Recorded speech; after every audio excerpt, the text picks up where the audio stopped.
Happy Monday to you, third grade. I'm actually recording this on Saturday, and boy, is it gorgeous outside. We have all of our windows open, and we just got back from a beautiful walk in the woods. And this morning, we were out for a ride, and we saw a mama bear and four teeny tiny little bear cubs following behind her across the road right in front of us. So we stopped the car and we watched them, and then they stopped and looked at us from the ditch. So that was super cool. That's the first bear that I've seen yet this year, and the little cubs were absolutely adorable. So that's my weekend story. I hope that you got outside and got some fresh air and enjoyed the good weather. I am looking at math page 200 in your journal, and we're going to work on some fraction number stories together. And I'm going to suggest some ways to solve them. If you looked at this ahead of time, great. Your the fraction cards would be a good tool, as would drawing paper to draw pictures of what we're doing. So let's start with number one. There are 8 apples in the package, and Glenn did not eat any.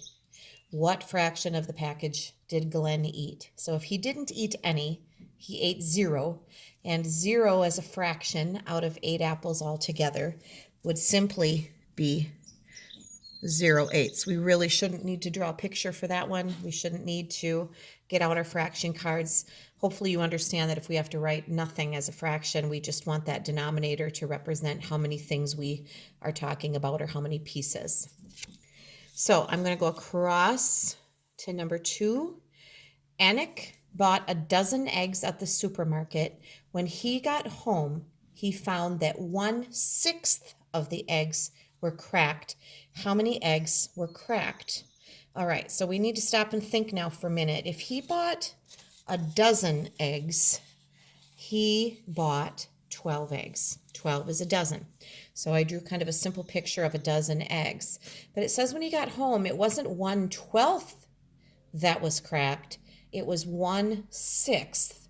That would mean 1 egg for every 6 eggs was cracked. So as I'm thinking about this, I know that a dozen is 12, and I know that half of that would be 6. So over here is 6 and over here is 6. If I divided this into 6 equal parts, though, gosh, I could go like that and have 1, 2, 3, 4, 5. I could take that dozen eggs and divide it into 6 equal parts. I'm going to sneeze. Excuse me. All right. So, I think with all our windows open, the allergies are getting to me too. So I divided the dozen eggs into 6 equal parts, and it said that 1/6.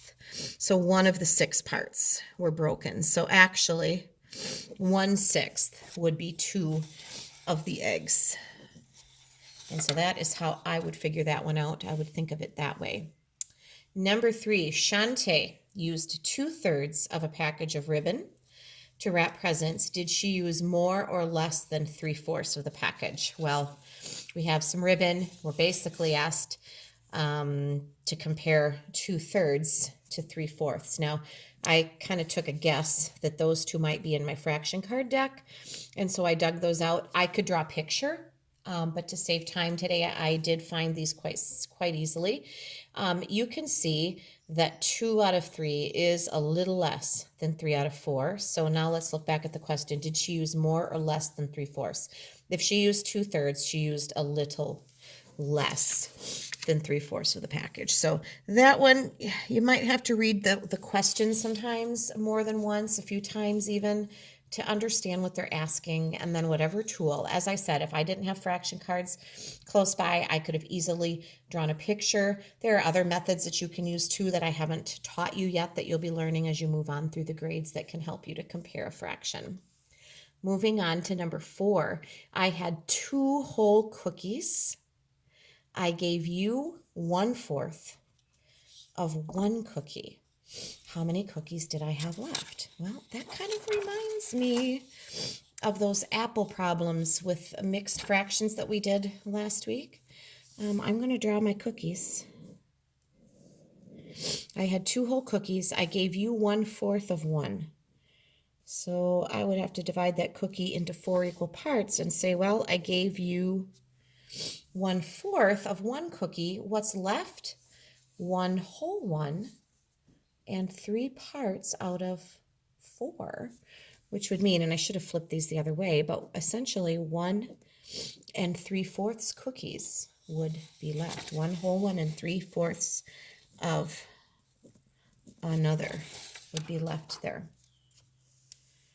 All right, moving on to number 5. There are 10 quarters.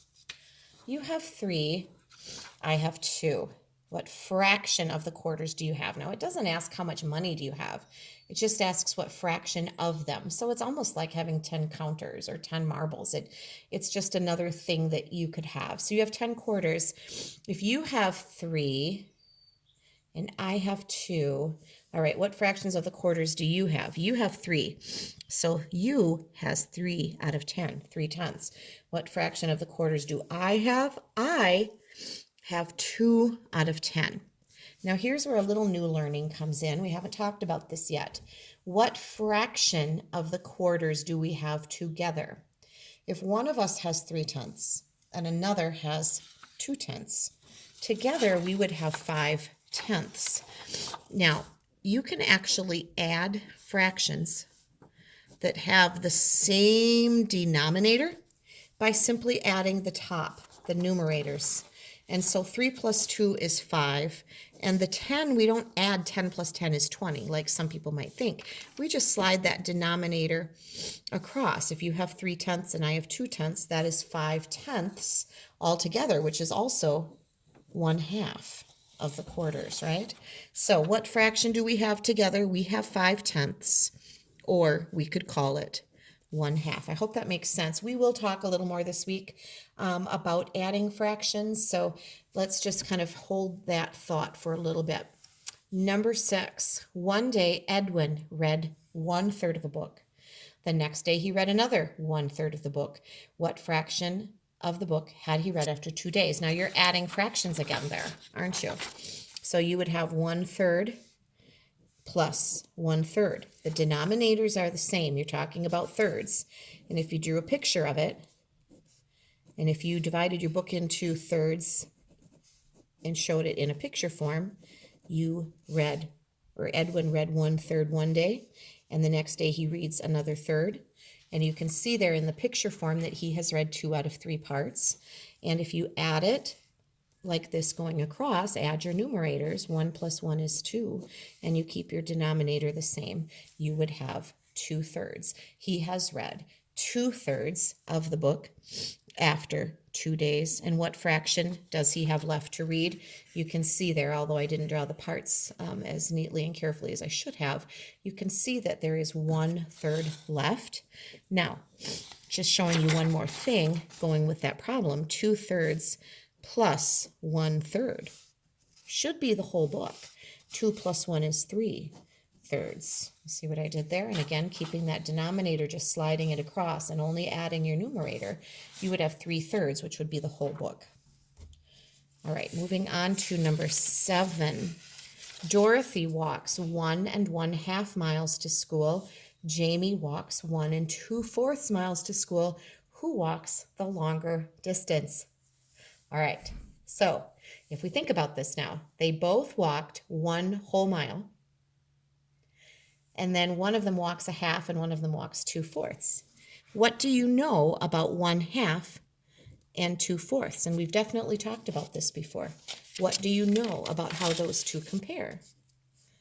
And if you are remembering that those two fractions are equal or equivalent, 2 out of 4 is 1/2, then you would know that they both walked the same distance. I'm just going to write the word same here because we talked about it. You could write that however you want. You could write a whole sentence if you'd like to about how they both walked the same distance. All right, moving on to number 8. 12 children shared 2 medium-sized pizzas equally. What fraction of one whole pizza did each child eat? Now, I think there's probably more than one way to think about this, and there usually is more than one way to solve something. Right away, I'm just picturing it. I'm picturing 2 pizzas. And if there were 12 children, I'd probably say, you 6 share this one and the others share this pizza. 6 on a pizza, right? And so if you divided each pizza into 6 slices, then wouldn't each person get 1/6 of that pizza? And over here, the other 6 kids would get 1/6 of that pizza. You have 2 pizzas to share. Does that make sense to you? So altogether, you'd actually have 12/6. And so each of those 12 children would get 1/6 of the pizza. You just have to think about it a little differently, and drawing pictures definitely does help at this stage in the game, so you can kind of picture and come up with a plan about what you would do. If you cut the pizza into really small pieces, like 12 pieces on each pizza, and gave everybody 2 slices, those slices would be twice as small. They could have 2/12, or they could have 1/6. All right, I am going to keep moving ahead to the page that is right across, because it kind of goes together. Now, I'm going to skip over number 9. If you write a fraction story and you would like to share it with me, that would be great. But for the sake of time, I'm going to move down to the bottom half, where we are simply going to draw some circles to represent eggs. So just kind of most of this should be pretty easy, huh? There are 12, of course, slots for a dozen. So 7 out of 12 would be 7/12. If we had 6/12, we would go right across the top. 6 out of 12. You could have done it in a different arrangement if you'd like. 4/12. 3/12. Oh, 1/2. Now we have to do a little thinking, don't we? We did the simple ones first. Half. Half of 12 would be 6. And so you could do all the way across the top again if you'd like. You also could do 1, 2, 3, 4, 5, 6, and just draw them in 1/2 on that, on the left or the right. That would be fine too. 3/4. All right, now we have to think. We would need to divide our dozen into 4 equal parts. I'm just kind of picturing making a dividing line here. If we did this, 1/4, 2/4, 3/4, 4/4, that's 4 equal parts. 1/4 would be 3. 2/4 would be 6.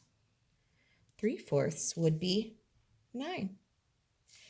And then if you had 4/4, that would be all 12. Does that make sense? I hope that does. That's been the trickiest one so far. 1/3. Think about how you could divide that dozen eggs into 3 equal parts. Now this time I'm not thinking of going across and dividing it in half. I'm kind of thinking of drawing some lines up and down. And I'm kind of thinking 4, 4, 4. How about you? And just to kind of help you see that, I'm going to draw some lines up and down. So I just divided that dozen eggs into 3 equal parts, 1, 2, 3. And we're looking for 1 out of 3 parts, or 1/3. So that would be 4. So actually, 4/12 and 1/3 are equal, aren't they? All right, last one before we stop this video. Julie drank 1/4 of a glass of juice. Draw an empty glass and shade in the glass to show how much juice is left. Oh boy. I'm going to draw a rectangular shaped glass. I know not all glasses are like that. But if she drank 1/4, that means we have to divide this glass, and we're going to pretend that she had filled it all the way up to the top. And I know we don't normally do that, but we're going to draw a rectangular shape. I am. And if this was 1/4, 2/4, 3/4, 4/4, and she drank the top fourth, it says shade to show how much is left. Oh boy, I'm going to have an upside down juice glass. It's all going to spill, or we could tip it over. But she would have 3/4 of the glass of juice left if she drank 1/4. So mine is an upside down glass. You probably did better than I did, but I hope these are getting easier and easier, and that as you try them on your own, things are making sense. And I would love to hear from you if you decide to write a fraction story, or if you did already. for number 9. Share that with me, and we'll look and see how you did. Thanks.